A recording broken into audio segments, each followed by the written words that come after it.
Hi friends, ఎలా ఉన్నారు? Welcome to Ramyaraj DP channel. ముందుగా మన ఛానల్ని చూస్తున్నట్లయితే ప్లీజ్ లైక్ చేసి సబ్స్క్రైబ్ చేసి పక్కనే ఉన్న గంట సింబల్ని క్లిక్ చేసి ఆల్ అనే ఆప్షన్ క్లిక్ చేయగానే మేము పెట్టే ప్రతి నోటిఫికేషన్ ముందుగా మీకు వస్తుంది.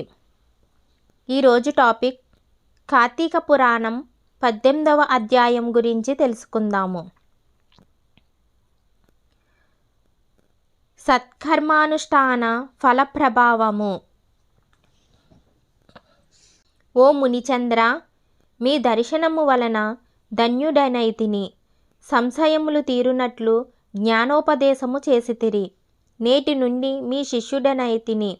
తండ్రి, గురువు, అన్న, దైవము సమస్తము మీరే. నా పూర్వ పుణ్య ఫలితము వలనే కదా మీ బోటి పుణ్యపురుషుల సాంగత్యము తటస్థించెను. లేనిచో నేను మహాపాపినయ్యి మహా అరణ్యంలో ఒక మొద్దుబారిన చెట్టునై ఉండగా తమ కృప వలననే నాకు మోక్షము కలిగినది కదా. మీ దర్శన భాగ్యము లేని ఎడల ఈ కీకరణ్యంలో తరతరాలుగా చెట్టు రూపమున ఉండవలసినదే కదా. అట్టి నేనెక్కడా? మీ దర్శన భాగ్యం ఎక్కడా? నాకు సద్గతి ఎక్కడా? పుణ్యఫలప్రదాయగు ఈ కార్తీక మాసం ఎక్కడా? పాపాత్ముడనగు నేనెక్కడా? ఈ విష్ణాలయము మందు ప్రవేశించుటటెక్కడా? అవి అన్నియు దైవికమగు ఘటనలు తప్ప మరొకటి కాదు. కాన నన్ను తమ శిష్యునిగా పరిగ్రహించి సత్కర్మలను మానవుడెట్లు అనుసరించవలయునో దాని ఫలమెట్టిదో విశదీకరింపమని ప్రార్థించెను. ఓ ధనలోభా, నీవు అడిగిన ప్రశ్నలన్నీయు మంచివే. అవి అందరికీ ఉపయోగార్థకరమైనటువంటివి కాన వివరించెదను, శ్రద్ధగా ఆలకింపుము. ప్రతి మనుజుడు ఆ శరీరమే సుస్థిరమని నమ్మి జ్ఞానశూన్యుడగుచున్నాడు. ఈ భేదము శరీరమునకే గాని ఆత్మకు లేదు. అట్టి ఆత్మజ్ఞానం కలుగుటకే సత్కర్మలు చేయవలెనని సకల శాస్త్రములు ఘోషించుచున్నవి. సత్కర్మనాచరించి వాటి ఫలము పరమేశ్వర అర్పితమునర్చిన జ్ఞానము కలుగును. మానవుడే జాతివాడో ఎటువంటి కర్మలు ఆచరించవలనో తెలుసుకుని అటువంటివి ఆచరింపవలెను. బ్రాహ్మణుడు అరుణోదయ స్నానము చెయ్యక సత్కర్మలు ఆచరించినను వ్యర్థమగును. అటులనే కార్తీక మాసమందు సూర్యభగవానుడు తులారాశిలో ప్రవేశించుచుండగాను, వైశాఖ మాసంలో సూర్యుడు మేషరాశిలో ప్రవేశించుచుండగాను, మాఘమాసంలో సూర్యుడు మకర రాశియందుండగాను, అనగా ఈ 3 మాసముల యందు తప్పక నదిలో ప్రాతకాల స్నానము చెయ్యవలెను. అటుల స్నానం ఆచరించి దేవతార్చన చేసిన ఎడల తప్పక వైకుంఠ ప్రాప్తి కలుగును. సూర్య చంద్రగ్రహణ సమయమునందును తదితర పుణ్యదినముల యందు స్నానం చెయ్యవచ్చును. ప్రాతకాలమున స్నానం చేసిన మనుజుడు సంధ్యావందనం, సూర్య నమస్కారములు చెయ్యవలెను. అట్లు ఆచరించని వాడు కర్మభ్రష్టుడగును. కార్తీక మాసమందు అరుణోదయ స్నానం ఆచరించిన వారికి చతుర్విధ పురుషార్థాలు సిద్ధించును. కార్తీక మాసముతో సమానమైన మాసము వేదములతో సరితూగు శాస్త్రము. గంగా, గోదావరి నదులకు సమాన తీర్థములు, బ్రాహ్మణులకు సమానమైన జాతియు, భార్యతో సరితూగు సుఖమును, ధర్మముతో సమానమైన మిత్రుడను, శ్రీహరితో సమానమైన దేవుడను లేడని తెలుసుకొనుము. కార్తీక మాసమందు విద్యుక్త ధర్మముగా స్నానాదులు ఆచరించిన వారు 1,000,000 యాగములు చేసిన ఫలమును పొంది వైకుంఠమునకు పోవుదురు అని అంగీరసుడు చెప్పగా విని మరల ధనలోభుడిట్లా ప్రశ్నించెను. ఓ మునిశ్రేష్ఠా, చాతుర్మాస వ్రతమని చెప్పితిరి. ఏ కారణం చేత దానిని ఆచరించవలెను? ఇది వరకెవరైనా ఈ వ్రతమును ఆచరించియున్నారా? ఆ వ్రతము యొక్క ఫలితమేమి? విధానమెట్టిది? సవిస్తరంగా విశదీకరింపుము అని కోరెను. అందులకు అంగీరసుడిట్లా చెప్పెను. ఓయి ధనలోభా, విను. చాతుర్మాస వ్రతమనగా శ్రీ మహావిష్ణువు ఆషాఢశుద్ధ ఏకాదశి దినమున పాలసముద్రమున శేషుని పాన్పుపై శయనించి కార్తీక శుద్ధ ఏకాదశి నాడు నిద్ర నుండి లేచును. ఆ 4 మాసములకే చాతుర్మాసమని పేరు. అనగా ఆషాఢశుద్ధ ఏకాదశి, శయన ఏకాదశి అనియు, కార్తీక శుద్ధ ఏకాదశి, ఉత్థాన ఏకాదశి అనియు ఈ వ్రతమునకు చాతుర్మాస వ్రతమనియు పేర్లు.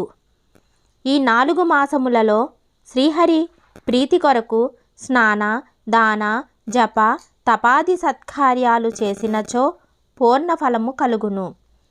ఈ సంగతి శ్రీ మహావిష్ణువు వలన తెలుసుకుంటిని కాన, ఆ సంగతులు నీకు తెలియజేయుచున్నాను అని చెప్పసాగెను. కృతాయుగంబున వైకుంఠమందు గరుడ గంధర్వాది దేవతల చేత వేదముల చేత సేవింపబడుచున్న శ్రీమన్నారాయణుడు లక్ష్మీదేవి సమేతుడై సింహాసనమున కూర్చుని ఉండగా, ఆ సమయమున నారద మహర్షి వచ్చి పద్మనేత్రుండును, చతుర్భుజుండును, కోటి సూర్య ప్రకాశమునుండును అగు శ్రీమన్నారాయణకు నమస్కరించి ముకులిత హస్తాలతో నిలబడి ఉండెను. అంతా శ్రీహరి నారదుణ్ణి గాంచి ఏమియూ తెలియని వాని వలె మందహాసముతో ఇట్లనెను. నారదా, నీవు క్షేమమే కదా? త్రిలోక సంచారివి అయినా నీకు తెలియని విషయాలు లేవు. మహామునుల సత్కర్మానుష్ఠానములు ఎటువంటి విఘ్నములు లేకుండా సాగుతున్నాయా? ప్రపంచమున ఎటువంటి అరిష్టములు సంభవించలేదు కదా అని కుశల ప్రశ్నలు అడిగెను. అంత నారదుడు శ్రీహరికి ఆదిలక్ష్మికి నమస్కరించి, ఓ దేవా, ఈ జగంబున నీవెరుగని విషయములు ఏమీయూ లేవు. అయినను నన్ను అడిగితిరి కనుక వివరించెదను. ప్రపంచమున కొందరు మనుష్యులు, మునులు కూడా తమకు విధించిన కర్మలను నిర్వర్తించడం లేదు. వారే విధంగా విముక్తులగుదురో నాకు అర్థం కాకుండా ఉన్నది. కొందరు భుజించకూడదగిన పదార్థములు భుజించుచున్నారు. కొందరు పుణ్యవ్రతములు చెయ్యుచు అవి పూర్తి కామనుపే మధ్యలో మానివేయుచున్నారు. కొందరు సదాచారులుగా, మరికొందరు అహంకార సహితులుగా, పరనింద పరాయణులుగా జీవించుచున్నారు. అట్టి వారిని సత్కృపతో పుణ్యాత్ముల మొనర్చి రక్షింపుమని ప్రార్థించెను.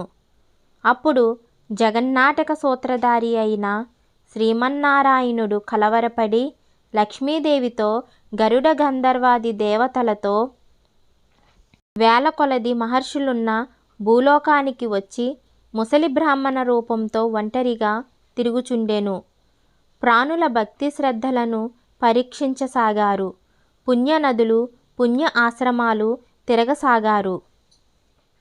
ఆ విధంగా తిరుగుతున్న భగవంతుడిని చూసి ముసలివాని రూపంలో ఉండడం చేత ముసలివాడని ఎగతాళి చేయసాగారు. కొందరు ఈ ముసలివానితో మనకేమి పని అని ఊరుకున్నారు. గర్విష్ఠులైన మరికొందరు శ్రీహరిని కన్నెత్తి కూడా చూడలేదు. వీరందరినీ భక్తవత్సలుడైన శ్రీహరి వీరిని ఎలా తరింపచెయ్యాలి అని ఆలోచిస్తూ తన నిజరూపంలోకి వచ్చాడు. శంఖ, చక్ర, గద, పద్మ, కౌస్తుభ, వనమాల ధరించి లక్ష్మీదేవితోనూ భక్తులతోనూ మునిజన ప్రీతికరమైన నైమిషారణ్యానికి వెళ్ళాడు. ఆ వనంలో తపస్సు చేసుకుంటున్న మునిపుంగవులను స్వయంగా ఆశ్రమంలో కలిశారు. వారంతా శ్రీమన్నారాయణుని దర్శించి భక్తి శ్రద్ధలతో ప్రణమిల్లారు. అంజలి ఘటించి ఆదిదైవమైన ఆ లక్ష్మీనారాయణుని ఇలా స్తుతించారు. శ్లోకం: శాంతాకారం భుజగశయనం పద్మనాభం సురేశం విశ్వాకారం గగన సదృశం మేఘవర్ణం శుభంగం లక్ష్మీకాంతం కమలనయనం యోగిరుద్యానగమ్యం వందే విష్ణుం భవభయహరం సర్వలోకైకనాథం. శ్లోకం: లక్ష్మీ క్షీర సముద్రరాజతనయం శ్రీరంగధామేశ్వరీ దాసీభూత సమస్తదేవ వనితం లోకైక దీపాంకురం శ్రీమన్మద కటాక్షలబ్ధ విభవ బ్రహ్మేంద్ర గంగాధరం త్వాతైలోక్య కుటుంబీనం సరసీజం వందే ముకుంద ప్రియం అని పఠించెను. స్కాంద పురాణాంతర్గత వశిష్ఠ ప్రోక్త కార్తీక మహోత్యమందలి అష్టదశాధ్యాయము 18వ రోజు పారాయణం సమాప్తం. ఈ వీడియో కనుక మీకు నచ్చినట్లయితే ప్లీజ్ షేర్ చేసి కామెంట్ చేయండి ఫ్రెండ్స్. ఇంకా ఎవరైనా మన ఛానల్ని సబ్స్క్రైబ్ చేసుకోకపోతే ప్లీజ్ సబ్స్క్రైబ్ చేసుకోండి. Thanks for watching friends.